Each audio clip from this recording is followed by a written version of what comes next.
အားလုံးမင်္ဂလာပါဒီနေ့ဒီဘိန်းလေးတစ်စီးပေါ့ကျွန်တော်တို့ပညာတွေအများကြီးပေးသွားတယ်သူကဘာပြဿနာလဲဆိုတော့ကျွန်တော်တို့ over charging ဗျာဘရီအိုးတဲ့ကိုမီးထွက်တာ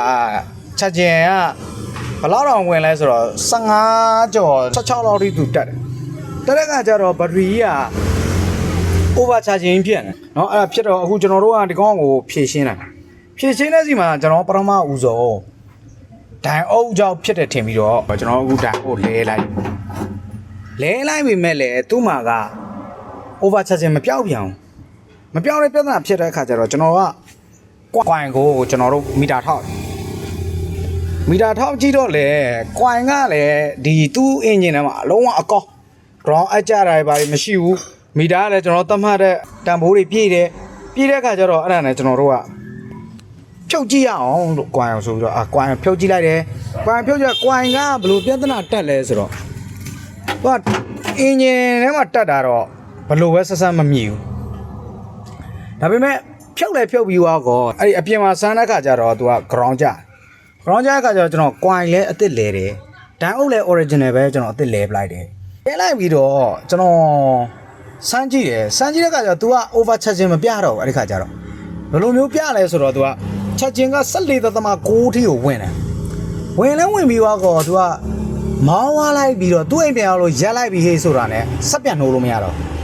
အဲ့ပြဿနာစဖြစ်တယ်အခုက over charging ကပြသွားပြီအဆင်ပြေသွားပြီမယ်လေ तू ကအခု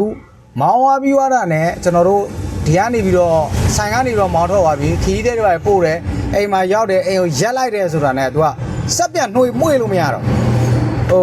ဟိုဆိုတော့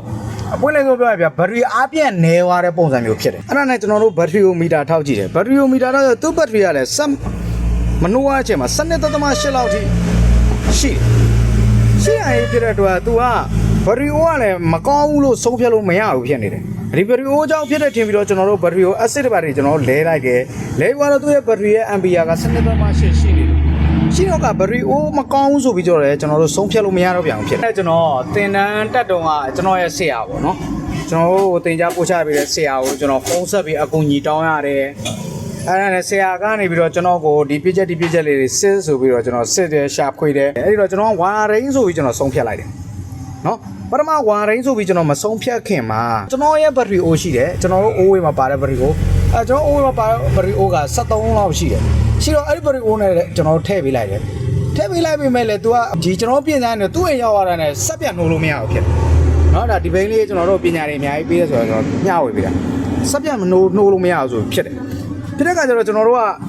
ဆုံးဖြတ်ချက်ချတော့တာဘယ်လိုလဲဆိုတော့ကျွန်တော်ဝါရင်းဆိုပြီးကျွန်တော်ဆုံးဖြတ်ချက်ချတယ်ချတဲ့အခါကျတော့ဝါယာတွေကျွန်တော်အကုန်လိုက်စစ်တယ်ဘယ်လိုပြဿနာလေးတွေတွေ့လဲဆိုတော့ဝါယာမှာ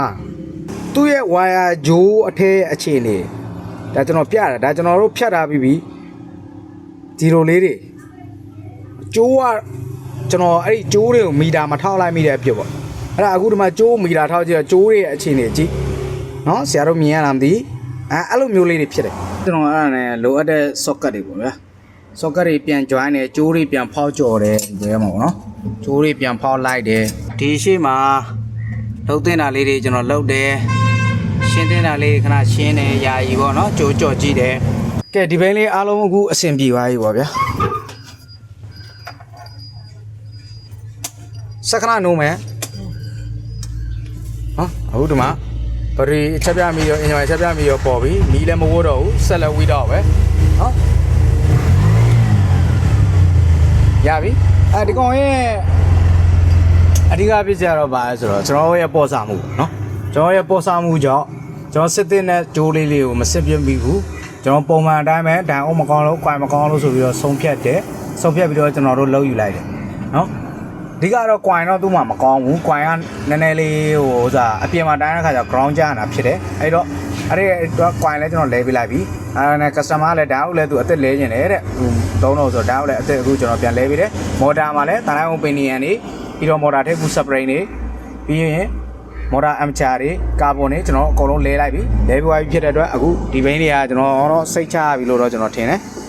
နော် customer လည်းစိတ်ချမ်းသာပြီဖြစ်ပါတယ်ကျွန်တော်တို့သူကအချိန်ပေးတဲ့အတွက်လည်းကျွန်တော်တို့လည်းကျေးဇူးတင်တယ်အချိန်တော့တော်ပေးသွားတာ2ရက်လောက်ရှိတယ် ပြဿနာတွေတက်လိုက်ပြန်လာလိုက်နဲ့နော်ဒီဘက်က customer တွေကျွန်တော်အခုလေးစားပါတယ်စိတ်ရှည်လေးနဲ့ကျွန်တော်တို့ဟိုဖြစ်ပေးတယ်